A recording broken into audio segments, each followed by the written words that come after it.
Pemirsa Metropolitan Jakarta, Bogor, Depok, Tangerang, Bekasi, selamat malam. Komedi Putar Indonesia kembali dengan saya Norka Masardi. Malam ini kita akan membahas mengenai budaya maaf dan rekonsiliasi nasional. Untuk itu telah hadir di studio narasumber kita yaitu Bapak Muhammad Subari dan nanti akan menyusul Pak Egy Sujana. Muhammad Subari adalah seorang budayawan dan seorang penulis. Selamat malam. Selamat Mas malam. Subari. Selamat malam. Apa kabar? Baik. Mas Subari, bicara soal maaf ini, maaf itu kan adalah ada permintaan maaf dan ada pemberian maaf. Nah, maaf itu sendiri buat bangsa Indonesia ini berasal dari mana sebetulnya? Apakah tradisi kearifan lokal atau pengaruh dari agama-agama? Dua-duanya mungkin. Kelihatannya dua-duanya. Sebelum agama datang, peradaban sudah terbentuk. Di dalamnya ada suatu kebutuhan untuk menciptakan apa yang namanya harmoni kultural ya. Harmoni. Karena hidup itu tidak selamanya harmoni. Harmoni terpotong oleh penyimpangan, terpotong oleh pelanggaran, terpotong oleh ketegangan, oleh konflik dan macam-macam. Tetapi kita selalu seperti suatu perputaran kembali ke titik stasioner, menjadi harmoni kembali dan itu dibutuhkan permaafan dengan sendirinya. Kalau tidak diberi maaf, setidaknya yang merasa bersalah ada selalu usaha untuk menjelaskan bahwa bertaubat, bahwa tidak pada tempatnya lalu meminta maaf dan meminta dan memberi itu menjadi. Nah, kan kalau ada yang meminta, kemudian ada yang memberi, yang meminta ini kan posisinya berarti berada di bawah ketika dia meminta maaf. Apakah orang meminta maaf itu karena dia merasa bersalah atau karena dia memang karena dia berposisi di bawah, ya harusnya meminta maaf kepada yang lebih atas? Bisa kedua-duanya karena orang bersalah atau karena memang orang berada di tingkat lebih bawah. Dalam kasus yang tidak spesifik saya jelaskan, orang yang berada di bawah karena kekurangan kekuasaan lebih berada di bawah kendali orang lain, sebenarnya mungkin tidak salah. Mungkin dikorbankan oleh atasannya dan mungkin dia yang harus meminta maaf kepada atasannya. Tapi patut direnungkan saya kira. Kearifan orang Buddha Thailand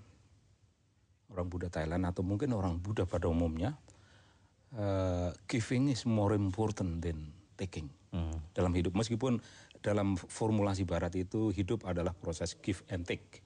Tapi bagi orang Buddha, memberi lebih baik daripada giving lebih mulia, itu dipakai dalam Islam juga. Ada hukum kisos, kalau bunuh balas bunuh. Tapi mengapa harus? Mengapa harus lah memaafkan lebih mulia? Ada juga di kita. Nah, dalam tradisi itu Mas, apakah untuk orang yang posisi yang lebih tinggi, apakah pernah atau mungkin dia meminta maaf? Tergantung dari orangnya. Penguasa itu orang, penguasa itu terbentuk, penguasa itu diciptakan oleh lingkungan sosial budayanya.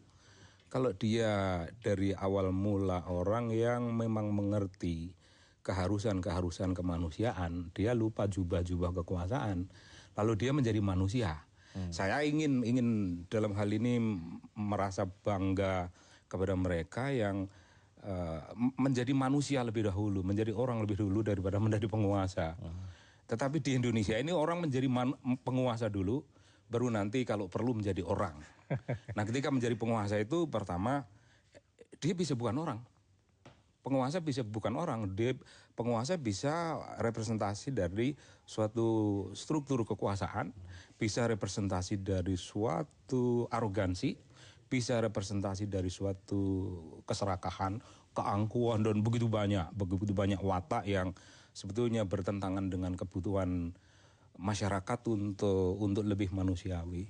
Agama mengajarkan kita, tentu di banyak agama seorang muslim menjadi muslim yang betul-betul makin tinggi derajat kemuslimannya itu ukurannya makin manusiawi.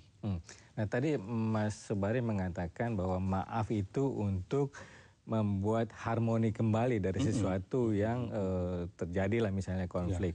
Nah, apakah dalam hal ini permintaan maaf itu merupakan suatu bisa diupacarakan, ada suatu tradisi memohon maaf kapan waktunya? Kalau dalam Islam kan seolah-olah kita setiap Lebaran harus minta maaf. Itu memang hanya waktu Lebaran atau? Minta maaf itu setiap detik, tiap detik ketika kita merasa ada yang harus diluruskan. Karena itu guilty feeling itu dari dalam. Guilty feeling itu menggoda, guilty feeling itu menggerogoti, mungkin menteror diri kita. Sehingga kebutuhan minta maaf lebih merupakan ekspresi dari kebutuhan di dalam daripada sekedar kebutuhan untuk harmoni, untuk kepentingan sosial. Apalagi kalau Anda cerita, itu lebih untuk suatu upacara lebih dan sebagainya. Di hari Lebaran itu bukan upacaranya yang orang harus ketahui. Di hari Lebaran itu merupakan suatu kemuliaan yang lebih bagi manusia untuk minta maaf. Pun untuk memberi. Dan saya selalu cenderung memberi itulah yang lebih mulia. Daripada meminta. Dua-duanya juga sih. Dua-duanya, iya. Ya. Nah, tapi kalau misalnya orang yang lebih tinggi kekuasaannya bolak-balik minta maaf, itu bukankah itu menggerogoti wibawa, menggerogoti kredibilitas dia? Dalam konteks yang agak lain, minta maaf dalam urusan itu gini ya. Maaf itu pada prinsipnya harus diberikan. Tapi ada juga bagian-bagian dari permaafan yang menjadi tidak begitu penting untuk diberikan. Apalagi setiap saat keliru maaf. Maaf itu ada tempatnya. Ada kotak-kotaknya ya. Dalam birokrasi maaf itu mungkin antar pribadi bisa. Tapi maaf itu ada urusan administratif. Kalau kesalahannya administratif, maaf, tapi urusan hukumnya jalan. Dalam politik tergantung persoalannya.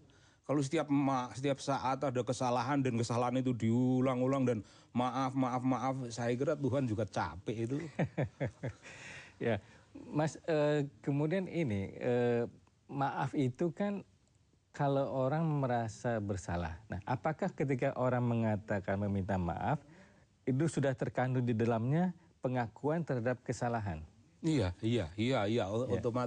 otomatis pada satu sisi. Dalam beberapa kasus pada umumnya orang merasa bersalah lalu minta maaf, itu kebutuhan untuk tenang, kebutuhan jiwa. Satu sisi. Sisi lainnya kebutuhan harmoni yang kita sudah bicarakan dan juga sudah kita bicarakan bahwa ada orang yang dalam struktur kekuasaan lebih rendah, tidak penting, dan kalau dia tidak minta maaf maka itu akan mempermalukan atasannya. Maka orang itu salah atau tidak salah dalam politik itu biasalah. Biasa bukan berarti bahwa kita membenarkannya. Itu biasalah orang menyimpang seperti itu. Bawahan yang salah itu, bawahan yang tidak begitu salah itu ditekan-tekankan sehingga bawahan yang harus minta maaf. Di sini meskipun pemimpin kita itu para jenderal dan para jenderal itu paling hafal. Tidak ada kopral yang salah jenderal.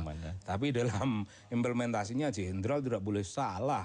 King can do no wrong dalam prinsip orang Inggris berlaku di sini, dan salah itu menistakan diri sendiri, salah itu mempermalukan. Jadi tidak usah diakui. Oke.